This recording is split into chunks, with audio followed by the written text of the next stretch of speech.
Match the coastal area names with states. Match the coastal area names with the states.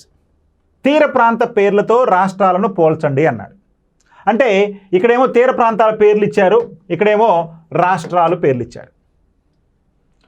కోంకణ తీరం, కెనరా తీరం, మలబార్ తీరం, కోరమాండల్ తీరం. ఇక్కడ కర్ణాటక, మహారాష్ట్ర, గోవా, తమిళనాడు, కేరళ.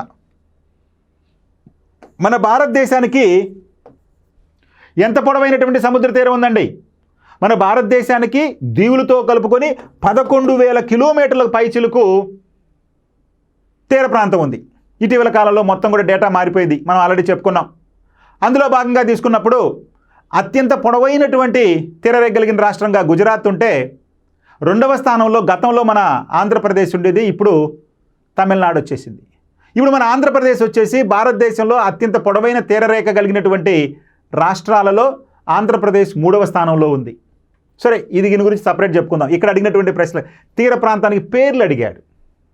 కోంకణ తీరం, కోంకణ తీరం అని చెప్పి మహారాష్ట్ర, గోవా తీర ప్రాంతాలను కోంకణ తీరము అంటారు.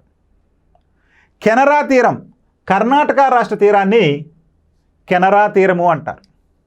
ఇక మలబార్ తీరం, కేరళ తీరాన్ని మలబార్ తీరము అంటారు. కోరమాండల్ తీరం, తమిళనాడు తీరాన్ని కోరమాండల్ తీరము అంటారు. ఇక్కడ మీరు చూడండి, గుజరాత్ తీర ప్రాంతాన్ని ఏమంటారండి? గుజరాత్ తీర ప్రాంతాన్ని సాబర్కాంతా తీరము అంటారు, సాబర్కాంతా. ఇక గుజరాత్ తర్వాత మహారాష్ట్ర, గోవా తీర ప్రాంతాలను కోంకణ తీరము అంటారు. ఆ తర్వాత కర్ణాటక తీర ప్రాంతాన్ని కెనరా తీరము అంటారు. ఇక కేరళ తీర ప్రాంతాన్ని మలబార్ తీరము అంటారు.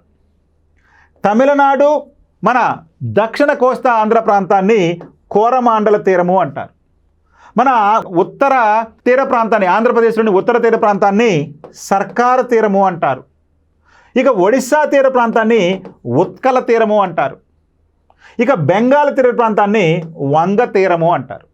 ఇక్కడ ఇచ్చినటువంటి వాటిలో కోంకణ తీరం మహారాష్ట్ర, కెనరా తీరం కర్ణాటక, మలబార్ తీరం కేరళ, కోరమాండల్ తీరం తమిళనాడు.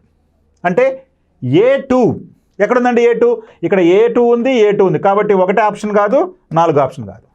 ఆ తర్వాత కెనరా తీరం, కెనరా తీరం కర్ణాటక, ఇక్కడ B1 ఉంది, ఇక్కడ B4 ఉంది, B4 కాదు కాబట్టి మనకి second option is the right option. Okay.